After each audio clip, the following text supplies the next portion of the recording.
Boa noite, amigos. Boa noite, amigas. É uma grande satisfação, uma grande alegria estarmos aqui reunidos, embora distantes fisicamente, nós estamos unidos pelo pensamento, pelo sentimento, pelo amor. E queremos que todos se sintam abraçados, acolhidos pelo Centro Espírita André Luiz, que é a nossa casa de oração. E o nosso abraço especial hoje vai às mulheres, porque foi a elas que Deus deu a sublime missão da maternidade. Então, no nosso grande abraço a todas as mães, que Deus as proteja, as console, as auxilie em sua jornada.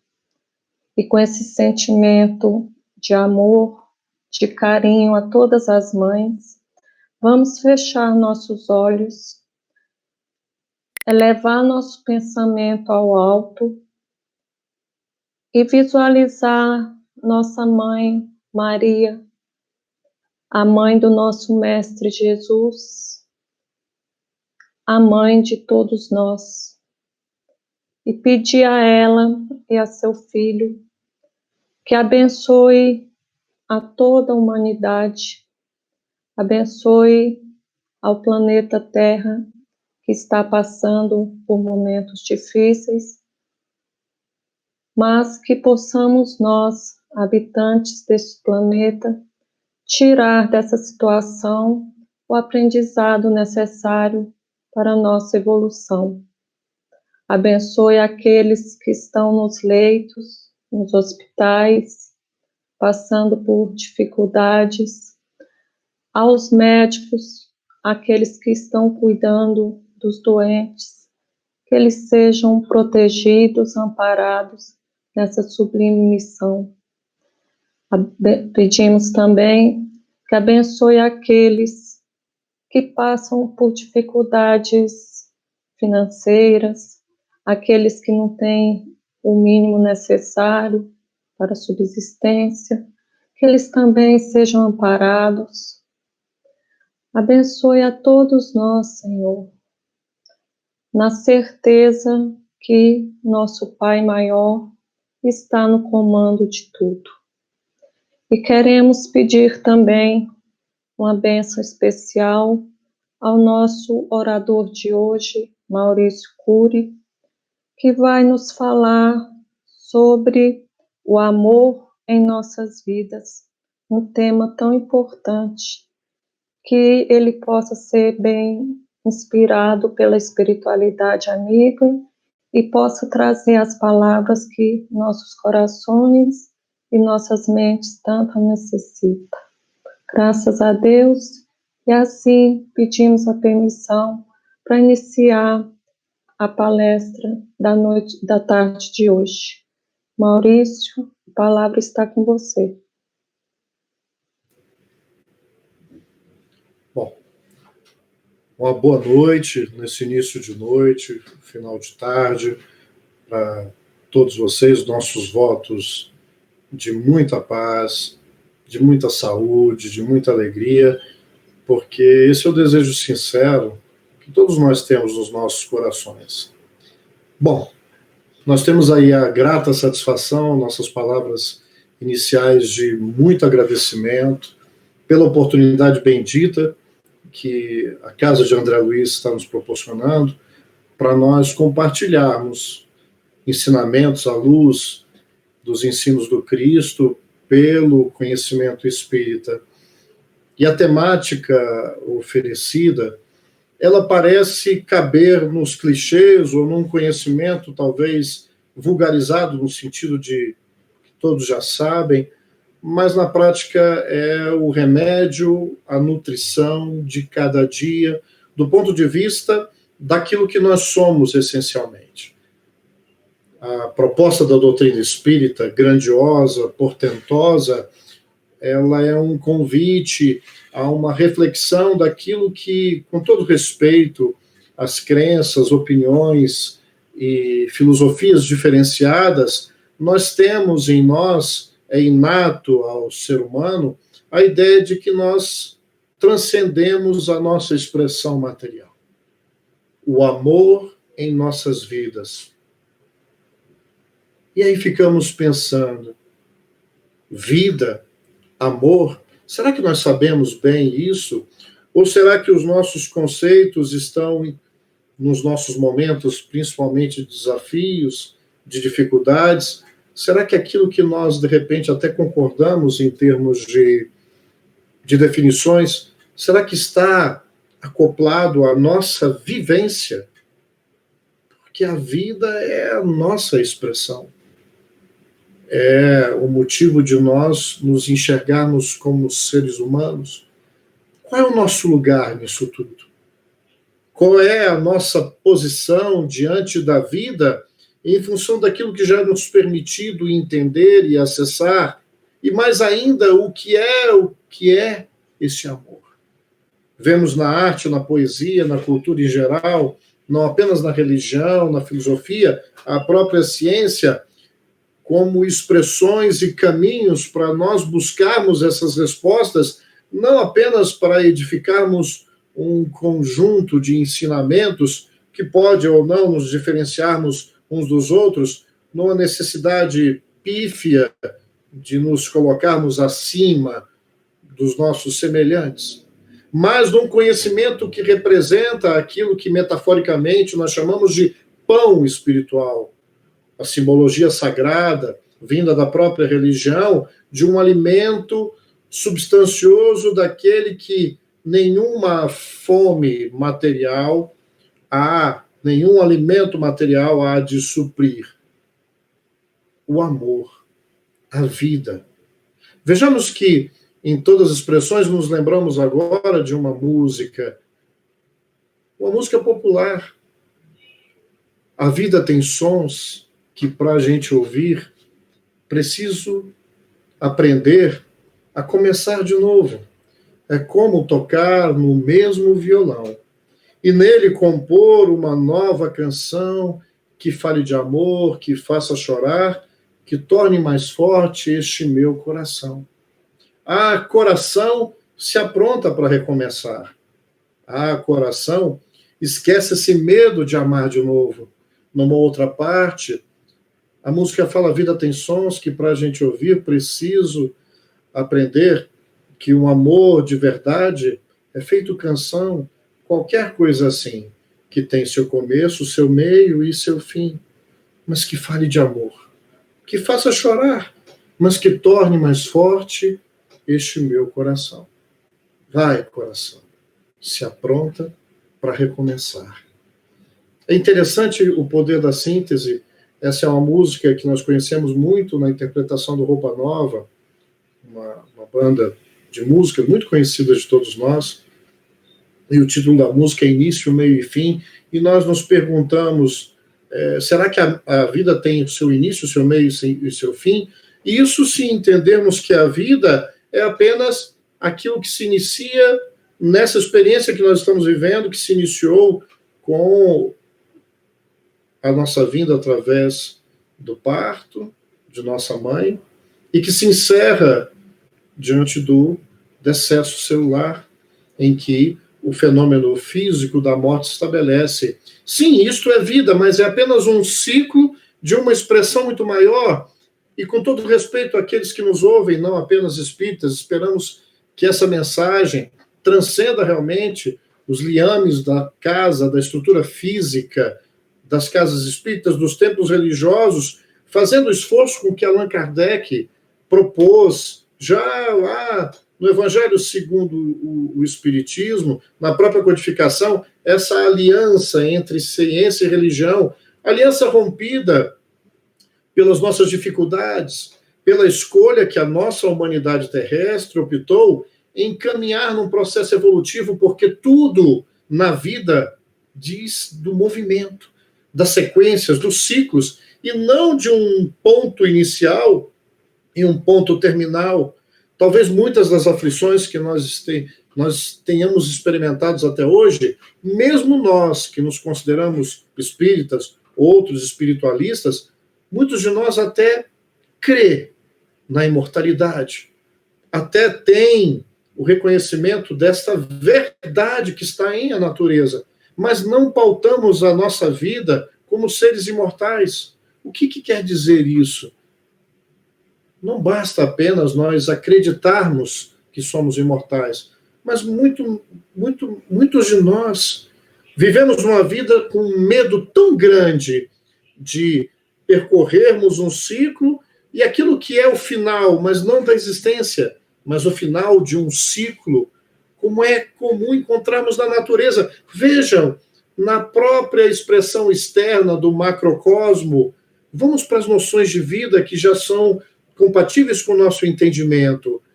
Veja o nosso planeta Terra. Esférico, é um orbe irrelevante. Mas vejamos dentro da grandeza do universo que já pode ser apreciado por nós seres humanos, ele é apenas um dos 8 planetas reconhecidamente no nosso sistema solar. E um sistema grandioso, sim, mas a nossa estrela de quinta grandeza, quando estudávamos nas primeiras séries do ginásio e tínhamos a noção do sistema planetário, para nós, estudantes, eu achava que aquilo era o universo, porque já era grandioso, e é realmente grandioso, dentro das escalas astronômicas difíceis até, dentro da nossa capacidade de entender as dimensões. Mas veja, esse sistema solar é apenas um em mais de quantas? Em mais de 200 bilhões de outros astros, como o Sol, e às vezes 1000 vezes maior do que o próprio Sol.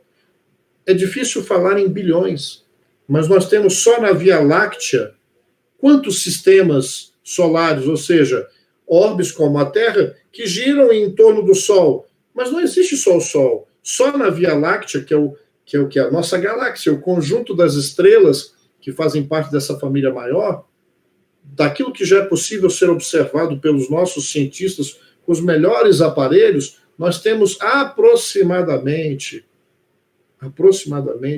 200 bilhões de sistemas, de estrelas. E cada uma delas também nos seus movimentos, com seus orbes. E veja bem, a nossa Terra. Imagina que você está aí sentado com as suas dores, as suas inquietações, as suas ansiedades, clamando por algo que nenhum dinheiro agora pode possibilitar. Vejamos que a própria pandemia que nos acomete a todos, que num primeiro olhar pode ser caracterizada como uma grande tragédia, e nós não negamos os sofrimentos e os padecimentos aos quais todos nós, cada um, está recebendo disso, as limitações, mesmo as maiores potências, mesmo as pessoas mais ricas e poderosas do mundo não estão isentos de uma força da própria natureza que está também relacionado à vida. E com toda a nossa sabedoria, com toda a nossa inteligência, não temos controle sobre isso. Precisamos, do ponto de vista daquilo que apareceu e surgiu para a humanidade, e que nós sabemos que não há acaso no universo, precisamos enfrentar mais essa diversidade para podermos manter não só o equilíbrio, a manifestação e a continuidade da vida orgânica, mas mantermos a nossa Terra funcionando. Com qual propósito? Qual é o nosso objetivo existencial? E é por isso que nós precisamos pensar nessas questões que são absolutamente capitais em nossa vida. Então temos ouvido, mas quantos outros desafios a humanidade vem enfrentando? E a nossa querida doutrina espírita, ela trabalha essas respostas com o auxílio da revelação divina, através da espiritualidade superior, que dita isso para Kardec e todos aqueles que participaram da codificação, as ideias em que a humanidade precisava entender, não apenas com a ótica de quem observa a expressão da vida no nível de vibração da matéria, da qual nós chamamos propriamente dita, da matéria mais condensada, porque hoje a própria ciência, que se debruça no macrocosmo, também se debruça naquilo que é interno, no próprio universo belo que se caracteriza a própria expressão do meu veículo corporal. É sabedor que também, dentro dessas dimensões, nós temos aproximadamente 8 octilhões de átomos. É uma medida que eu estou falando para vocês porque eu fui atrás. Mas é difícil até a gente poder fazer uma dimensão do que é isso. Mas vamos lá. Quantos bilhões de células tem nosso corpo? Só no nosso cérebro, nós temos, nos últimos dados, porque a ciência avança, esses números vão se renovando, mais de 100 bilhões das células cerebrais dos nossos neurônios. 100 bilhões.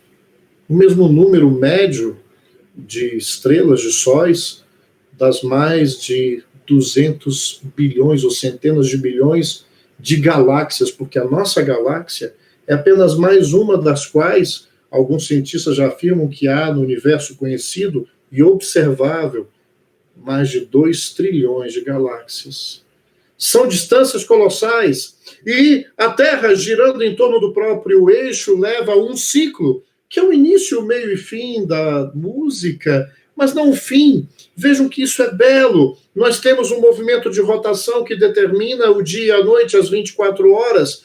Você tem o alvorecer. É por isso que, para explicar a vida, na nossa condição, mesmo com toda a ciência, é necessário a metáfora, a poesia, que está presente em todas as literaturas honestas e respeitáveis que retratam a evolução do conhecimento, do pensamento humano. Vejamos, a Terra, ela, cada um no seu movimento de rotação, dentro dos horários dos quais nós estabelecemos as referências, mas os nossos antepassados, os nossos irmãos do antepassado, nós mesmos, nos processos de ir e vir evoluindo, nessa grande escola bendita que é a Terra, observávamos o céu, o dia, a noite, o sol que parecia começar de leve, num alvorecer que não era taxativo, não sai totalmente do escuro para totalmente claro. A beleza do processo do transe, da transformação da noite em dia, que começa no alvorecer leve, em que a luz aos poucos vai crescendo, e temos o início, o desenvolvimento, o meio-dia, o ponto mais alto, de maior claridade, de mais intensidade, em que os raios do Sol atingem o nosso planeta, com todas as expressões fenomênicas belíssimas, em que as várias áreas da ciência mostram uma inteligência por trás desse processo, em que os nossos irmãos, com todo respeito, totalmente materialistas e descrentes da força divina, dizem que é apenas resultado de um automatismo mecânico celeste. Ora, com todo respeito, para todo efeito que mostra uma inteligência e uma ordem, uma harmonia perfeita, não há um grau que se mexa dentro de todo esse processo sem desequilíbrios catastróficos. Todo o crescimento, a evolução da Terra, que nós olhamos parecendo que ela está estática, você que está aí, com seu coração aflito, com inseguranças, com medo da extinção da própria existência, ou da morte, ou do abandono, ou das dores, ou do ente querido que pode ir, ou da expressão financeira que pode trazer dor, na falta, na ausência de um emprego, essa insegurança como se nós estivéssemos regidos pelo acaso, a despeito de tudo aquilo que nós vemos como caos, como desequilíbrio, é necessário uma nova ótica, porque senão a vida fica sem sentido.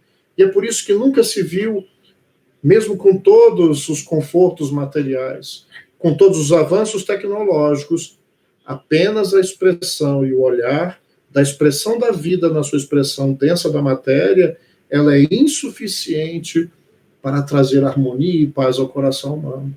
Se assim o fosse, mesmo os melhores centros de medicina, mesmo os recursos mais avançados, não são capazes e precisam se curvar à magnitude desses ciclos que têm o seu apogeu, o seu início, o seu apogeu e o seu fim.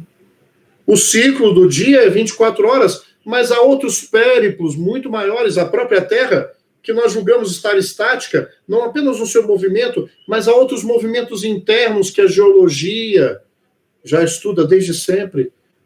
A nossa querida Terra já se desprendeu da nebulosa e da própria matéria solar como uma bola incandescente, quente, quente, quente, como uma bola de fogo. Basta nós recorrermos à nossa própria ciência. E nesse processo há um resfriamento controlado com todos os elementos que estavam no espaço sideral e que ali tinham os rudimentos para todos os pródomos para a vida. Ou seja, a nossa casa bendita é também um investimento de inteligência e de amorosidade ao longo de bilhões de anos. E isso demonstra todo um processo que a vida, se nós pudéssemos ter essa ousadia de resumir, a vida é movimento, a vida é processo contínuo, infinito, interminável. Temos apenas, pela compreensão já dilatada, pelos avanços, não apenas materiais, mas da ciência espiritual e mesmo o sentimento inato, o sentido do divino, do transcendente, sempre existiu. O que aconteceu com a doutrina espírita e o que acontece com todos os outros grandes nomes em todos os tempos que enxergaram a lei divina através da sua ótica sensível, vendo os processos que são únicos e que regem, porque há uma lei de ordem no universo, e essa lei nós chamamos de lei natural.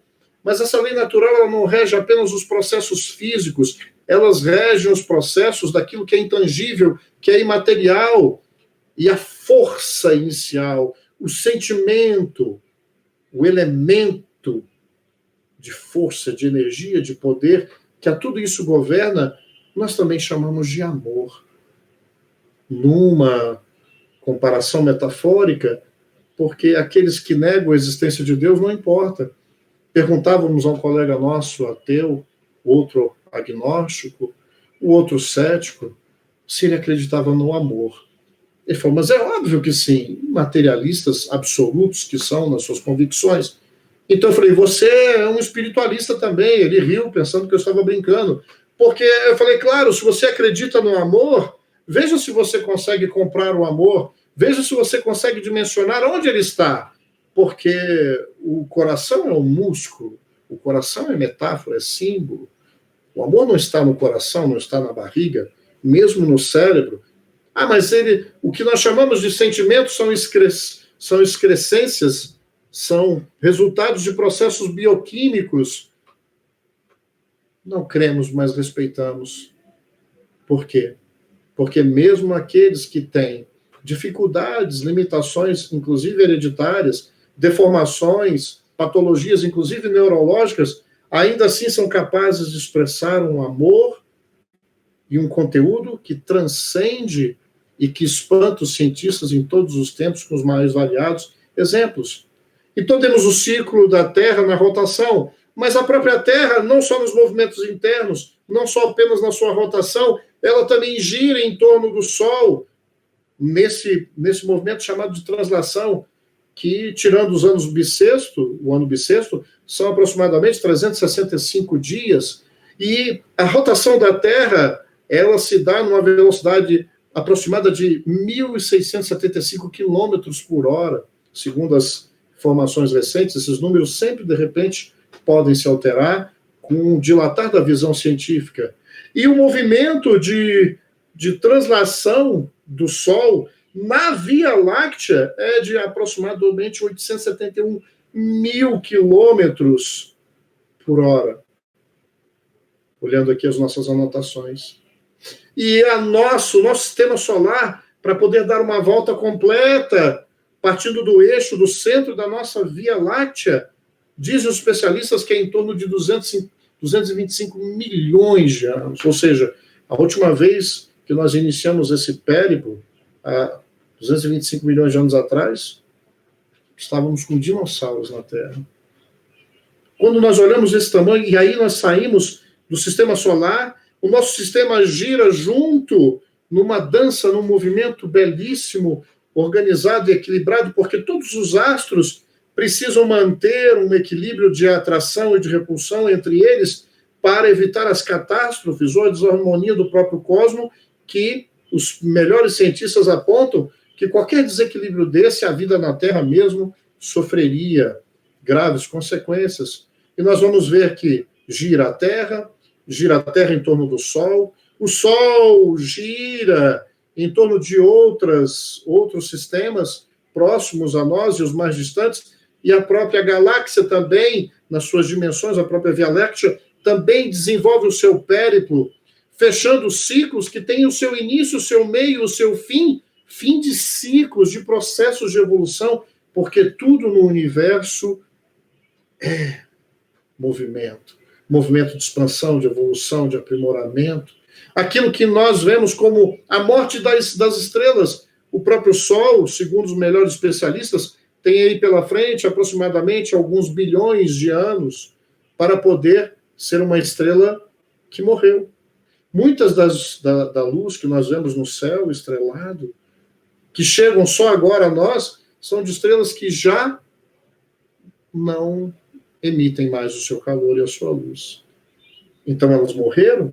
Ou esta matéria cumpriu o seu tempo e agora retorna para ser reutilizada dentro de princípios da matéria, que nós não entendemos ainda o mecanismo, mas que a doutrina espírita nos fala de um movimento, da utilização da matéria elementar, que nós chamamos de fluido cósmico universal.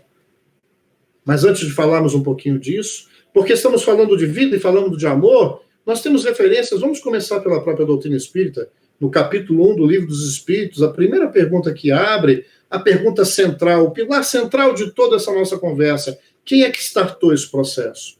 Quem é que colocou a matéria-prima que depois começou a agir e esse processo chamado automático rodou o programa? Quem foi que deu as condições para que acontecesse a explosão do Big Bang? É o que eu pergunto para os meus amigos. Não, a coisa começou com o Big Bang, tira Deus dessa história. Respeitamos. Nós vemos esse movimento na humanidade terrestre, um movimento louvável, de querermos tirar a ideia de Deus dentro da própria criação. E outro movimento querendo tratar Deus de uma forma antropomórfica, ou seja, um Deus limitado, porque como nós não temos referência de algo que é absolutamente imponderável, que nós não conseguimos restringir, então na nossa incapacidade Deus é um velho barbudo. Nos filmes mais atuais, que achei linda a metáfora, nós vimos Deus como uma senhora. Deus está para muito além do que isso. O Deus que foi revelado na história bíblica, a nossa herança com os nossos irmãos da etnia hebraica, do povo de Israel, desde os primórdios há uma ideia mais madura do que essa força que conduz a tudo, que criou a tudo, porque nós temos que ter, para todos esses efeitos, uma causa. E essa causa, segundo Kardec pergunta, ele não pergunta quem é Deus, o que é Deus. E nós vamos ver que Deus é a inteligência suprema, a causa primária de todas as coisas. Mas ele não é só a causa primária, nos seus atributos, pergunta número 13, Deus é soberanamente justo e bom. Deus é eterno, não teve início nem fim, porque se tivesse tido início, algo criaria. E se ele é soberanamente justo e bom, não há nada errado no universo. Mas aí nós fazemos o caminho de volta e você sentado onde está, pensa, então a humanidade está errada. Por que sofremos tanto? Por que não podemos sentir esse amor como esse amor estivesse fora? Vamos lembrar de João, na sua primeira epístola. João, o evangelista, no capítulo 4, ele vai falar: Deus é amor. Em Deus nos movemos, em Deus existimos, porque nós somos parte da natureza. Nós não somos o corpo, nós somos o espírito. E o que vai morrer é o corpo, não nós. Vamos cumprir um ciclo também evolutivo, característico com a nossa necessidade de aprendizado. A Terra é bendita escola. Escola não apenas para aperfeiçoamento de corpos. O nosso foco precisa transcender, porque senão todas as adversidades elas vão se tornar tormentos e flagelos de punição, e não são, porque Deus é amor. A morte não é castigo. Eu sei que agora nós temos que fazer o nosso trabalho, proteger aqueles que nós mais amamos. Por quê? Porque temos que preservar o máximo de tempo que a vida orgânica pode nos proporcionar. Assim como aquele que zela pelo seu carro, não para que ele, de forma ingênua, acha que ele vai durar para sempre, mas ele vai usar um recurso, porque quanto mais bem cuidado, ele pode se utilizar de um veículo em condições de bom uso. Por isso que o autozelo, não o egoísmo, ele pede o bom senso da nossa proteção, pede o bom senso da proteção daqueles que também interferem na nossa felicidade, porque não há amor propriamente dito, no nosso insulamento. Podemos estar agora no distanciamento social, mas o esfriamento das relações está com a doença do egoísmo, que é diametralmente oposto ao amor. O amor é de origem divina. O amor é o reflexo do Criador nas criaturas, segundo Emmanuel. Então nós precisamos pensar com mais calma. Se o que nós chamamos de amor é erotismo, se o que nós chamamos de amor ainda é posse, porque eu sei que todo mundo que gosta de alguém quer retê-lo, mas será que é amor Será que nós estamos amando as coisas e possuindo as pessoas? O amor, ele liberta. O amor é paciente. O amor é benevolente. O amor é indulgente. Porque quem ama, mesmo quando vê algo fora da verdade, fora da razão, não trata aquele como algo que merece, como alguém que merece ser punido para que a verdade não é um bastão para que a gente esculpa o nome e bata na pessoa para acabar com o erro. Um médico, mesmo sabendo que o doente ficou enfermo por conta da sua própria incúria, por conta da sua irresponsabilidade, por falta de cuidado, de vigilância, ele não pega e martiriza o paciente para poder, ele observa a enfermidade e ele sabe que a doença não é o doente. Então nós estamos doentes do coração. Do coração no sentido da nossa expressão espiritual, que necessita das experiências dolorosas como provas, por aquele aluno que está aprendendo sem ter a necessidade de ficar de recuperação. Mas também temos as expiações, que não são castigo divino, porque apesar de Deus não nos criticar, apesar de Cristo nos amar, porque Cristo é o porta-voz de Deus, todo aquele que assim o representa também é representante divino em nós, as nossas mães. Estamos aí no Dia das Mães. O amor da mãe, segundo Chico Xavier, é tal qual aquele segredo entre Deus e a mulher. Essa é a maternidade. Mas isso é apenas uma expressão, não apenas no sentido que é pouco, porque o amor divino, ele é perfeito desde sempre, porque é um atributo daquele que é a própria perfeição. Mas as expressões do amor, eles também evoluem, porque o amor humano nos é dado por Deus na nossa criação, porque também em nós esse universo íntimo, o universo do nosso inconsciente que representa o nosso patrimônio espiritual, isto aqui é apenas uma veste. Nós não podemos cuidar mais da veste, dar mais importante à veste, porque é por isso que a humanidade está enlouquecida, deprimida, magoada. Toda a violência no trato das redes sociais, nas intolerâncias uns com os outros, a despeito de nós zelarmos pela verdade, em todas as instâncias, nas discussões políticas, nas discussões familiares, para quem tem razão. Vejamos o exemplo do Cristo, que chega na humanidade como aquele grande professor nessa escola. Ele ficaria irritado e perderia a paciência por tanta ignorância, porque ele já havia superado as influências da matéria no sentido das influências da matéria que nos levam a estabelecermos primazia nos instrumentos pedagógicos e não na lição. É como o aluno que dá mais valor às suas canetas, aos papéis, do que ao conteúdo. As canetas, os papéis, os recursos pedagógicos, as orientações são importantes, mas o foco é na construção do processo educativo. Também é assim para os valores do espírito. Por isso que leis morais não são apenas éticas questionáveis a depender do ponto de vista religioso. Há uma ética universal que está em Deus. E em Deus, nas suas leis que regem o universo, onde ele atua a cada momento. Kardec trabalha em A Gênese, no capítulo 2 da Gênese, a providência divina. Providência. Deus está a todo momento interagindo, mas como? Vejamos que isso está desde a antiguidade, porque Paulo dizia que também nós existimos e nós estamos mergulhados em Deus.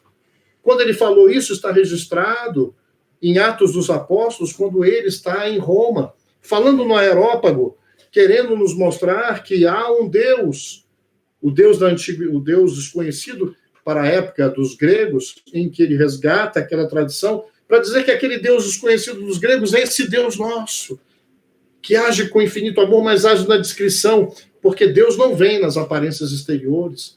Ele está tratando do nosso universo íntimo e a matéria bem vista, sagrada, é apenas instrumento, que nós devemos ter todo o cuidado, mas devemos ver que, como é que nós estamos levando a nossa vida? Porque o corpo, a despeito de todos os cuidados, um belo dia nós vamos nos despedir. E se a morte nos visita, ou se o meu ciclo é menor, por conta da minha necessidade educacional, do meu planejamento, por que nos revoltarmos? Cuidemos, zelemos da nossa vida, mas zelemos do nosso coração, porque esse amor é a expressão de Deus. Esse amor que na manifestação da maternidade é o amor mais próximo daquilo que Cristo representou, que na expressão grega é o ágape, aquele amor incondicional, aquele amor irrestrito, mesmo as mães e os pais também serem espíritos, a despeito das suas funções. Vejam, a função de maternidade e de paternidade, elas são necessárias para o aprendizado do amor em várias facetas. O amor na sua expressão fraternal, que é o amor filo, ou phileos do grego. O amor storge, que é esse amor da família consanguínea, que, pelos processos de influência da matéria, nos leva ao exercício de dilatarmos isso do foco do próprio zelo próprio. Vejam que isso são instâncias de um processo, então ninguém fique preocupado se ainda o egoísmo predomina em si, há que se ter não violência, e é por isso que o mundo anda tão violento. Porque nós projetamos nos outros todos os conflitos dos quais está inserido em nós. Então não é sermos coniventes com o mal, mas queremos muito, a gente vê muito isso nas famílias, nas relações sociais, corrigirmos o mundo e não verificamos que o nosso mundo íntimo precisa de acolhimento. Assim como uma mãe que ama incondicionalmente os seus filhos, mesmo tendo ciência das imperfeições de um, de outro. É por isso que caridade, no sentido do entendimento do Cristo, que caridade é esse amor dinâmico, caridade precisa ter benevolência, vontade de fazer o bem. Vontade de fazer o bem. A quem? A todos. Benevolência para com todos. Resposta da 886 no Livro dos Espíritos. Indulgência, compreensão dilatada. Indulgência para com as faltas alheias. E o que a gente vê mais hoje é o total descomprometimento nisso. É como alguém que se habilita a mostrar a ferida do seu irmão ou das coletividades que está julgando das ideias contrárias, e nós apenas tocamos na ferida, mas não com o sentido de querer ajudar, porque diante de uma ferida, diante de uma enfermidade, há ali a presença e o exemplo do Cristo que apenas trabalha nela para poder ajudar a soerguer. Se nós não temos a condição, se o nosso coração ainda não está na condição de fazer todo o périplo, o ciclo do perdão, o perdão é um caminho. Tem coisas que nós não conseguimos tirar a mágoa, o ódio do coração. Esse é o acolhimento, entender as nossas dificuldades, fazer o tão chamado mergulho íntimo, da reforma íntima, para irmos no processo de purificação. É o aluno no colégio querendo vencer as suas provas para cumprir as duas grandes missões. Vejam, os objetivos essenciais. Qual é o meu objetivo de vida? O meu próprio aprimoramento espiritual em qualquer época. E isso precisa me esclarecer primeiro, porque senão eu não vou ter paz íntima. Veja, se eu acho que eu vou deixar de existir, se eu acho que qualquer dificuldade vai me desequilibrar, eu perco a esperança ou confiança naquele que rege o universo, que é Deus.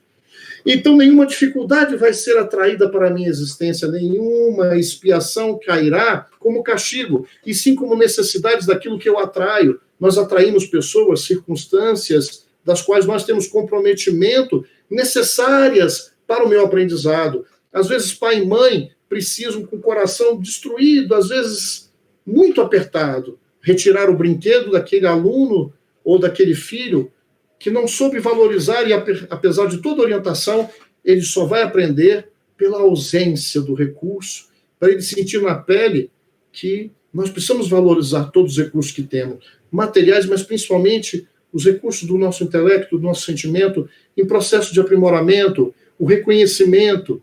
Nunca fez tanto sentido nós orarmos, mas não das palavras cheias de eloquência, orarmos com sentimento, com verdade. Se nós conversamos e abrimos o nosso coração para alguém que a gente muito ama, quem mais nos ama do que Deus, que é esse puro amor em mim?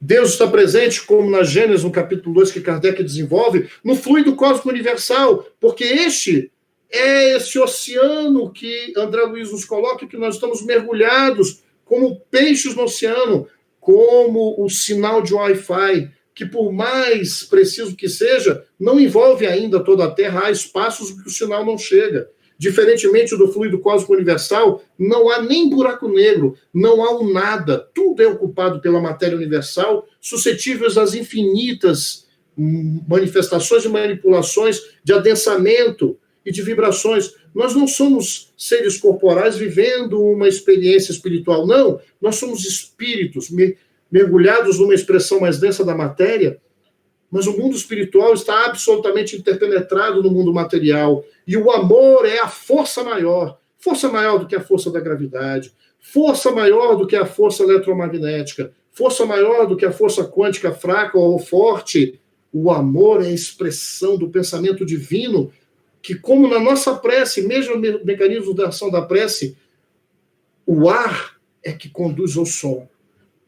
E os nossos pensamentos são conduzidos pelo fluido cósmico universal. Vejamos que a própria ciência diz que de tudo que existe no universo, apenas 4% é aquilo que nós chamamos de matéria tangível ou ponderável. Então, a minha expressão material é apenas 4% de tudo que existe. A própria ciência está caminhando para a realidade espiritual, que não é invenção do espiritismo, é apenas uma constatação. Essas nossas reflexões é para que nesses momentos de dificuldade a gente silencie mais e busque a oração, a sintonia. Deus pode fazer conexão contigo agora, porque ele nunca esteve desconectado. Então nós achávamos que precisávamos fazer oração para o nosso guia espiritual, para poder levar para um espírito superior, para poder, de repente, chegar na instância do Cristo e que ele joga e rebate para Deus. Deus está, nós estamos mergulhados em Deus. Não há uma célula do nosso corpo que não esteja mergulhado nesse fluido. Então, se esse fluido carrega o pensamento divino, ele carrega o amor divino, ele carrega a justiça divina, ele carrega os atributos de Deus. Então, nesse momento, agora, nós podemos falar como quem fala com o pai, uma mãe que muito ama. Paizinho, me ajuda a sentir a tua presença, porque se Deus é a expressão da perfeição e da plenitude, mesmo que o meu corpo sangre, mesmo que a morte me visite, eu posso fazer paz, eu posso viver essa paz em tempos de restrição, em tempos de sofrimento, em tempos de perdas, porque tudo isso tem um propósito, porque senão ele não seria justo, senão ele não seria amoroso. Então eu posso falar com Deus diretamente, mas eu falo não com a língua verbalizada que eu posso usar. Deus se comunica com a sinceridade dos nossos sentimentos. E para ouvi-lo eu preciso fazer silêncio, eu preciso aquietar-me, eu preciso buscar aquilo que nós chamamos de meditação. E quantos de nós acham que meditação é a forma? A forma mais exótica, a forma oriental, não importa. Meditação é silêncio, quietude interna, confiança. Deus, na linguagem da Gênesis, no capítulo 2, no versículo 7, depois de moldar o homem em barro, ele soprou nas narinas de Adão. É o hálito divino. É esse perfume de Deus espalhado no fluido cósmico universal. Não há nisso mágica nem sobrenatural. É a doutrina espírita que precisa transcender não só as barreiras do templo espírita, ela precisa sair pelos nossos poros, como metáfora, e chegar àquele que sofre, que está dentro do seu lar nesse momento. Abrace seus filhos, abrace seus pais, sem medo de os perdê-los, porque eles não nos pertencem. O amor liberta. Acalmemos o nosso coração, tenhamos fé e aquilo que nós não temos controle, deixemos que a misericórdia divina, a inteligência divina haja. Mas de minha parte, vamos fazer o possível. Diante da discórdia, que eu seja o amor. Vejamos a oração de São Francisco. Onde houver guerra, onde houver discórdia, onde houver sombra, que eu seja a luz. Mas nós queremos ter razão.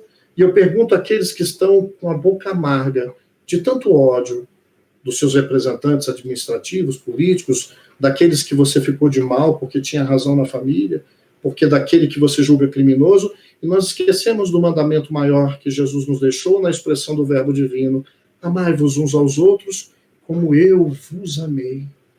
Como é que o Cristo nos amou? Apontando o dedo e futucando nas nossas feridas? Ou dizendo mesmo crucificado por nós no madeiro infame: Pai, perdoa-os, eles não sabem o que fazem. Mesmo sabendo que nós iríamos atrair todas as consequências dos nossos atos, não como um toma lá da cá, mas experiências difíceis hão de vir, como aquele menino dentro das nossas casas que impossível está fazendo do quarto uma bagunça. O pai e a mãe responsável, apesar de ser humano e também cansar, respira, pensa. É uma criança. Precisa de corrigenda, mas não da minha raiva. Não da manifestação através do problema dele, da minha insatisfação comigo mesmo. Então eu procuro, faço o esforço de me auto-perdoar, de fazer o esforço na melhoria. Então, eu posso arrumar por ele, que vai ser muito mais rápido, mas aí eu fico do lado dele e falo: filho, você bagunçou. Se bagunçou o quarto, não é justo que outros arrumem. Mas eu estou do seu lado. Essa é a proposta fraterna. Jesus disse que não nos abandonaria, que ficaria conosco até a consumação dos tempos, ou seja, os tempos desse ciclo evolutivo que se fecha no momento. Para nós fecharmos, nós estamos com o tempo estourado, vamos apenas lembrar, não apenas daquela música, mas uma música de Padre Zezinho, e na simplicidade, na sintetização dela, vejamos, um dia uma criança me parou, olhou-me nos meus olhos a sorrir, caneta e papel na sua mão, tarefa escolar para cumprir, e perguntou no meio de um sorriso o que é preciso para ser feliz. Amar como Jesus amou, sonhar como Jesus sonhou, pensar como Jesus pensou, viver como Jesus viveu, sentir o que Jesus sentia, sorrir como Jesus sorria, e ao chegar ao fim do dia, eu sei que eu dormiria muito mais feliz, e aí de manhã, no alvorecer de um novo dia, de uma nova etapa, no alvorecer ou no início de uma nova vida, no plano espiritual, a vida se renova. A vida é bela. A vida é o amor. O sentido da vida é cumprirmos com o nosso aprimoramento e também colaborarmos enquanto aprimorarmos, como seres que colaboram com a própria criação nos diversos níveis de evolução. Esse é o sentido. Vamos dilatar o nosso pensamento e agradecer a Deus a essas oportunidades para que o amor nos cure, para que o amor nos liberte. Meus irmãos, um beijo cheio de alegria, cheio de amor e de esperança, para que a gente exerça o amor no alto zelo, no perdão e na persistência, na vontade de superarmos não o outro, mas a nós mesmos. Fiquemos com Deus, fiquemos com amor, fiquemos em paz. Agradecemos, Maurício, pelas suas belas reflexões, por esse tema tão importante, porque, afinal de contas, nós estamos reencarnando, indo e voltando para aprendermos a amar, né? Amarmos uns aos outros como Jesus nos amou. Então, muito obrigada, que a espiritualidade te ilumine e que você esteja sempre conosco aqui, trazendo as suas reflexões. Muito obrigada. Agradecemos também a todos vocês que estão nos acompanhando, porque sem vocês, né, não teria sentido esse encontro. Então, que Jesus ilumine a todos, ilumine seus lares e que possamos ter uma ótima semana. Mais uma vez, um grande abraço a todas as mães e que Jesus e os bons espíritos ampare todas as mães nessa missão tão sublime, tão difícil, mas tão grandiosa. E, para encerrar, gostaria de fazer a prece que Jesus nos ensinou. Pai nosso, que estais no céu, santificado seja o vosso nome. Venha a nós o vosso reino, seja feita a vossa vontade, assim na terra como no céu. O pão nosso de cada dia nos dai hoje, perdoai as nossas ofensas, assim como nós perdoamos a quem nos tem ofendido. Não nos deixeis cair em tentações, mas livrai-nos do mal, que assim seja, graças a Deus. Muito obrigada a todos. Olá, meus amigos do Centro Espírita André Luiz. Nesse momento de isolamento social pelo coronavírus, as doações diminuíram muito e o CEAL possui despesas fixas e precisa se manter funcionando. Temos os salários dos funcionários, as despesas de manutenção da casa como água e luz, ou seja, as contas não param de chegar. Sem falar que temos também uma obra em andamento que não pode ficar parada para não perder todo o investimento já feito. Por isso, não deixem de fazer doações de qualquer valor. Pode ser via transferência bancária por meio das contas do Banco do Brasil e Caixa Econômica Federal. Mais informações no nosso site www.cealdf.org.br. O CEAL conta com a sua contribuição.